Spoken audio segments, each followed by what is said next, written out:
আসসালামু আলাইকুম। আজকে সেই দিনটা, যে দিনটা খুব কষ্টের। গত 30টা দিন অনেক আনন্দে কাটিয়েছি, কিন্তু আজ বিদায় নিচ্ছি বাংলাদেশ থেকে। জানি না আবার কবে দেখা হবে সবার সাথে। এবারের বাংলাদেশটা আসাটা আমার জন্য খুব খুব বেশি স্পেশাল ছিল, কারণ আমার মেহের এসেছিল বাংলাদেশে। গত 2টা বছর মেয়ে শুধু ফোনে ফোনে বড় হয়েছে, কিন্তু গত 30টা দিন সবার সাথে এমনভাবে ছিল, সেগুলো শুধু চোখে দেখার মতো ছিল।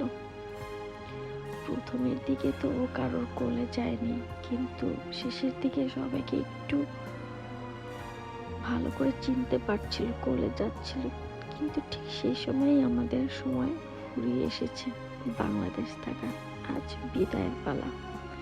সবাই এয়ারপোর্টে এসে জড়ো হয়েছি। আজ আমরা লন্ডন যাব।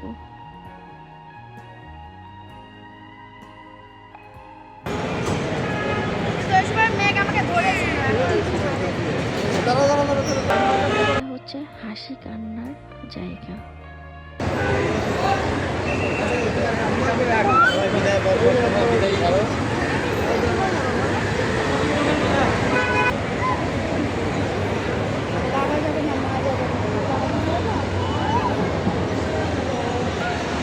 अरे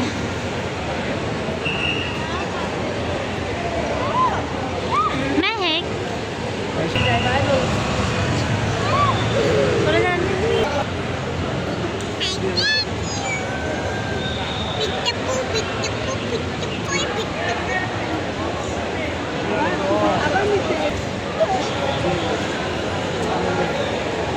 महक एक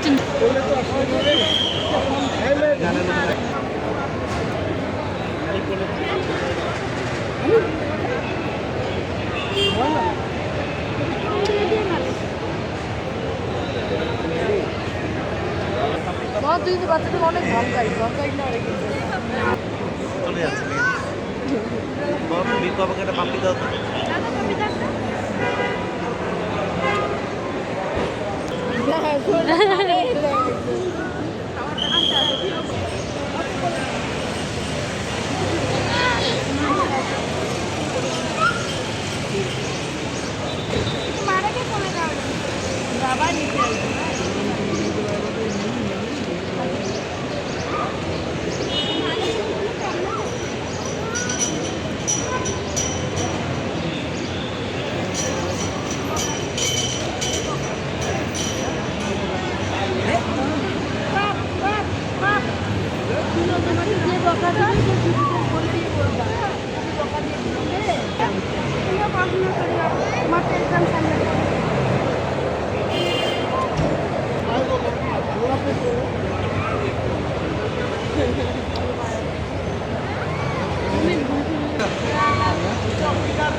মন ভাই আল্লাহ হাফেজ, যান ভালোভাবে।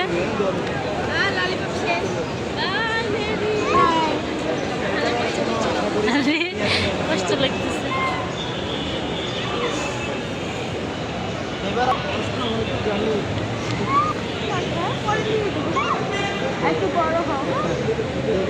সাবধানে যাও। ওকে, ভালো থাকো।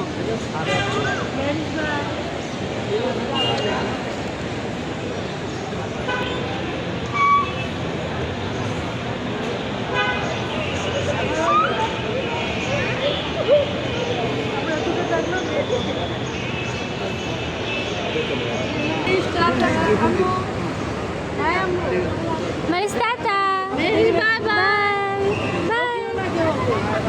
Allah.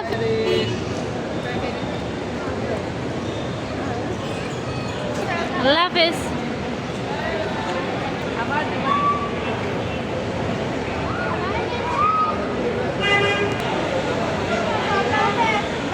Bye bye.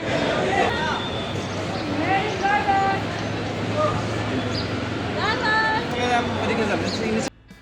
বিদায় বাংলাদেশ, জানি না আবার কবে সবার সাথে দেখা হবে। যখন আবার ফিরে আসব তখন কাকে কাকে পাবো সেটাও জানি না।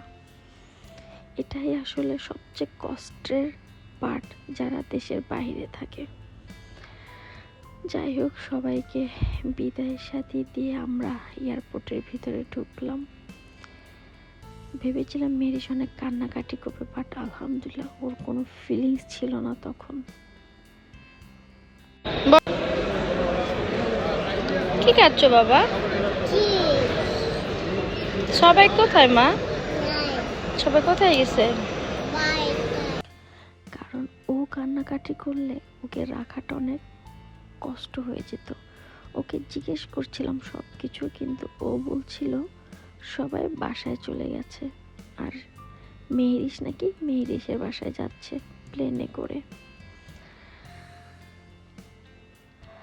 কিভাবে যে সময়গুলো চলে গেল, এটা আসলেই অনেক অনেক কি বলবো কষ্টের, যে কিভাবে সময়গুলো এত তাড়াতাড়ি চলে গেল। আনন্দের সময়গুলো মনে হয় অনেক তাড়াতাড়ি চলে যায়। আমরা আলহামদুলিল্লাহ সব কিছু কমপ্লিট করে প্লেনে উঠি। মেহেরিস ঘুমিয়ে পড়েছে, আর মেহেরিসের পপি যে আমাদের কত রকমের খাবার বানিয়ে দিয়েছে সেগুলোই খাচ্ছিলাম। তারপরে তো প্লেনের খাবার চলে এসেছে, মানে আমাদের ডিনার চলে এসেছে। কি লিখছো তুমি? ও তাই, দেখি আমি করে দিই, আমি ক্লিন করে দিই। ওকে ওকে। কি কালার করছো তুমি বাবা?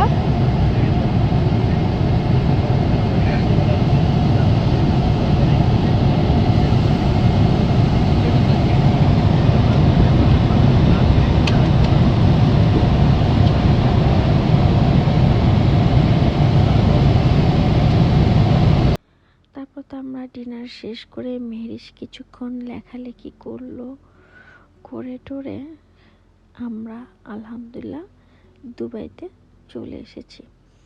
এখন এখানে আমাদের 4 ঘন্টার ট্রানজিট। তারপরে তো আমরা সব কিছু ঠিকঠাক থাকলে ইনশাল্লাহ ইংল্যান্ডের ফ্লাইটে উঠবো আর কি।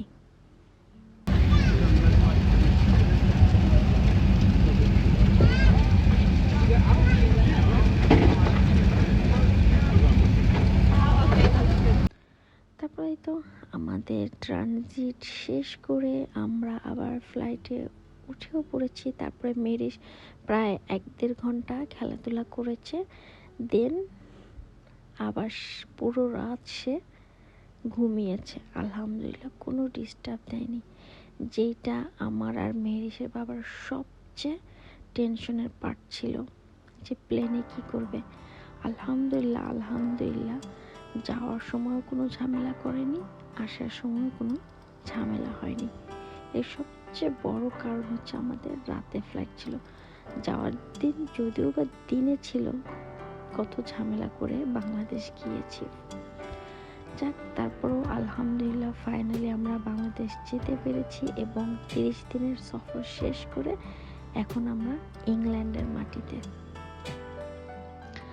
তারপরেই তো আমরা এয়ারপোর্ট থেকে বের হয়ে বাসার উদ্দেশ্যে রওনা হলাম। তো আলহামদুলিল্লাহ আমাদের জার্নিটাও ভালো ছিল, এবং আমরা বাংলাদেশে খুব সুন্দর সময় কাটিয়েছি। তো এই ছিল আমাদের বাংলাদেশ টু লন্ডনের যাত্রা। তো বাসায় আসলাম 1 মাস পরে। বাসার অবস্থাও বেহাল, সব কিছু গুছাতে হবে, আবার কালকে থেকে আমার জবে জয়েন করতে হবে। তো সব কিছু মিলে এখন কয়টা দিন আমার আবার অনেক ব্যস্ততার মধ্যেই কাটবে। খাবারও নিয়ে এসেছিলাম, সেগুলো আমি জাস্ট অর্গানাইজ করে সেদিন আর আমি কিছুই করিনি। এই ছিল আমার সেই দিনের ভিডিও ফুটেজ। দেখা হবে নেক্সট কোনো ভিডিওতে। সবাই দোয়া করবেন, ভালো থাকবেন, আর আমাদের দোয়াতে রাখবেন। আল্লাহ হাফেজ।